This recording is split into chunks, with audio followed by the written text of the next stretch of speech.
នាងមិនមែនចង់និយាយទៅដូនតាគ្រូសាយើងគឺជាដូនតាគ្រូសាទូយើងដែរទេនាងនិយាយតែប៉ុណ្ណាដូនតាគ្រូសាយើងគឺមានត្រកូលទូពួកឯងគឺត្រកូលជាគ្រូសាជាអើយគ្រូសាជាពួកឯងនេះខ្លាចគ្រូសាឯងដូរលំស្អីក៏ពួកឯងហ៊ាននិយាយចេញមកដែរនេះគឺពិតមែនណាគ្រូសាទូឯងគឺជាកូនស្រីលោកដូនតាគ្រូសាពួកឯងគឺជាមិនសៀនឯងទៀតវាយើងវាយឯងនឹងហើយគ្រូសាឯងមកតាមគ្រូសាយើងពួកឯងឆាប់នាំគ្នាអត់ក្បាលគ្រប់យើងហើយម្នាក់នោះក៏ហៅយើងថាលោកតាទៅតួលេងឯងក៏ជាកូនចៅលោកដូនតាដូចគ្នាដែរឯងមិនខ្លាចលោកដូនតាខឹងទេវាខឹងហើយយ៉ាងម៉េចយើងឆោនៅត្រង់នេះហើយឯណាវានោះឲ្យវាខំមកចុះយើងថាណាវាខ្លាចឡើងរឿងក្បាលដូចដើរខំនេះពេលនេះមិនដឹងថាវាទៅពូនឹកគុំស្មើឯណាទេយាអូជីពេលនេះបងឯណាទេ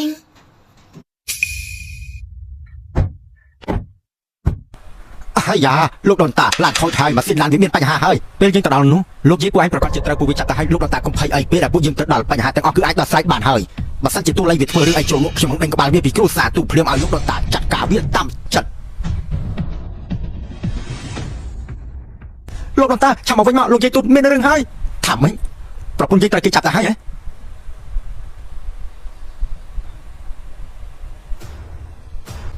កម្លាំងធៀបយើងមកវិញខ្លះហើយតែមិនអាចនាំពួកឯងទៅជាមួយបានទេយើងទៅមុនហើយពួកឯងឆាប់តាមយើងមក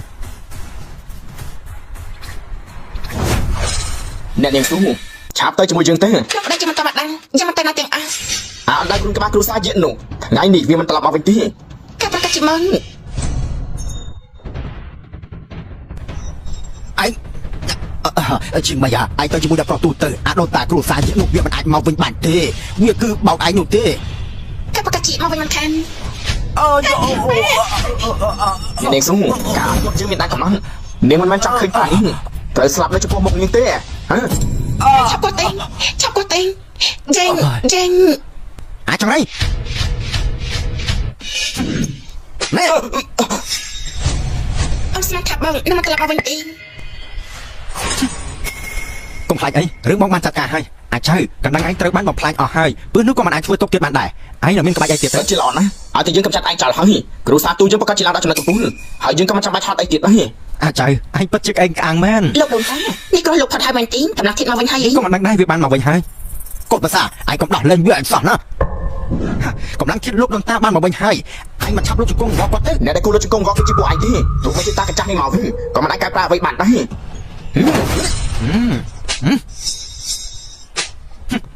ណែអញមិនបានចាញ់ពូកាយ៉ាងនេះអាចៅឯងទទួលស្គាល់កំហុសហើយលោកជង្គង់សុំតយើងទៅរឿងនេះអាចចប់បានត្រឹមលោកដូនតាមិនអាចដល់ឡើយយើងបានទេមុខខ្ញុំនេះគឺត្រូវវាជាអ្នកវាយនឹងហើយរឿងច្រើនមែនមានវាយមកក៏វាយទៅវិញទៅអញទៅវាយវាសងវាវិញទៅលោកដូនតាឯងឆាប់ទៅអើយយ៉ាអញហ៊ានណា